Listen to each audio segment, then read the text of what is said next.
ვიღაცისგან მოველოდე იქ ბიძიებოდე, იდებოდა გვეხმარეთ რაღაცები, ეგეთ რაღაცები არ მიყვარს რა. თუ ხარ სახელმწიფო, იყავი სახელმწიფო რა. ნეტა ერთი ვისი ლეგიტიმაცია მოითხოვა ან იმან რა ქვია.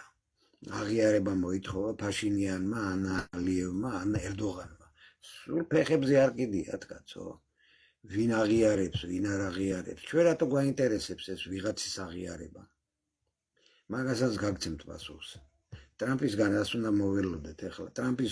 ტრამპისგან მოველოდებით ახლა გავუმარჯოს ბესიკის.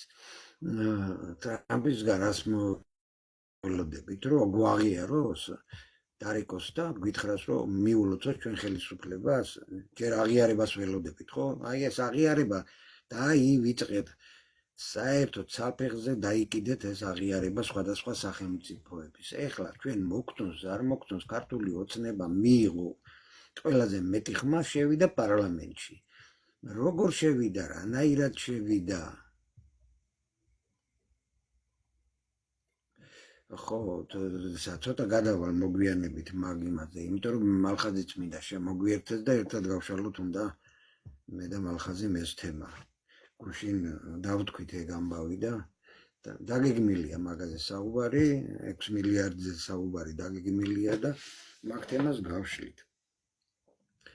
ხო, ეხლა აი ეს რაც მიაჩვია ნაციონალურმა მოძრაობამ დასავლეთი, რომ აუცილებლად ლეგიტიმაცია იქიდან უნდა მიგვეღო და მერე უნდა ებლატავათ, რომ აუ ასმა ქვეყანამ სახელმწიფომ გვაღიარა და ჩვენი ისა და რაღაცა და ლეგიტიმური ხელისუფლება ვართ. სისულელე. ზვიად გასახურდია ხალხმა ხო აიჩია ხალხო. აი რო არ ეღიარებინათ ეს არჩევნები მაგალითად ვიღაცებს. ჩვენი პრეზიდენტი არ იყო? ხალხის არჩეული პრეზიდენტი არ იყო?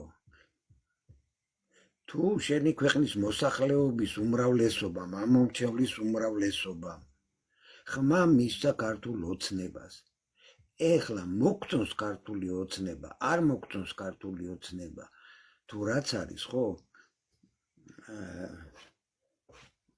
საერთოდ არ უნდა გვაინტერესებდეს ეგ ამბავი რა. რეალობა დადგა მისცა ხალხმა. ეგრე ნაციონალები გააყალბებდნენ არჩევნებს 9 წლის განმავლობაში, აყალბებდნენ არჩევნებს და მერე დასავლეთი ლეგიტიმაციას მისცემდა და ეს დასავლეთი ვინ არის და როგორ არის, ერთხელ არ გამოუთქვათ პრეტენზია იმაზე, ლეგიტიმაცია მისცეს ნაციონალურ მოძრაობას და უთხრეს, რომ შენ ლეგიტიმურად არჩეული ხელისუფლება ხარ. მერე ეს ხელისუფლება რას აკეთებდა, იმაზე დაფიქრებულან? ჩვენი ესეთი დაუძინებელი მეგობრები ხო არ დაფიქრებულან? ერთხელ ხო არ უთქვათ, რომ აი მაგალითად გენოციდს უთხოვს თავის ხალხს, იქ ქუჩაში ხოცავს ხალხს.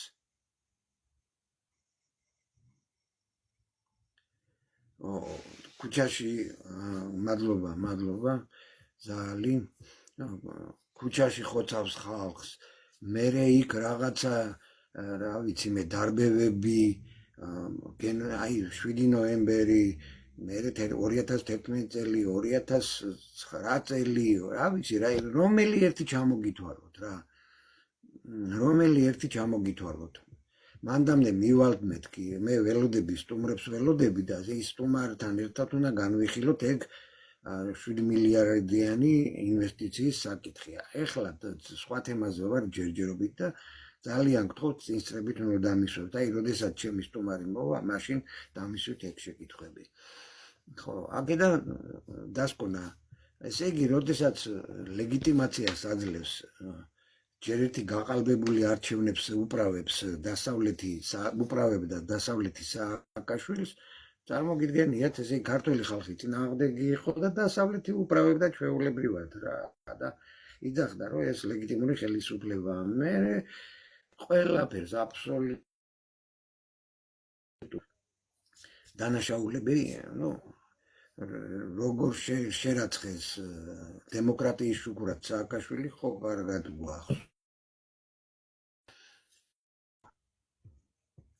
და არავის პრეტენზია არ გასჩენია დასავლეთში სააკაშვილისთვის თითი მაინც დაექნიათ რა.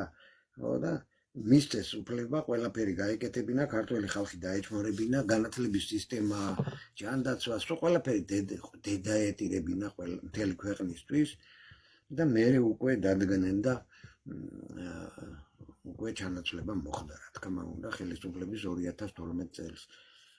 ხო, აი ეს მინდა მე ვილაპარაკო დღეს, ეხლა თუ დაიკითხეთ სათაურად გამოტანილი მაქვს ნაცებს რა. ნაცებს რა და ყველამ კარგად ვიცით ნაცებს რა. ქართველი ხალხისგან რაც ეკუთვნის ის. ეხლა სტუმრები ჯერობით ამ თემაზე სხვა სტუმრებს ამოვიყვან და მე ნახოთ გავშალოთ ეს თემა.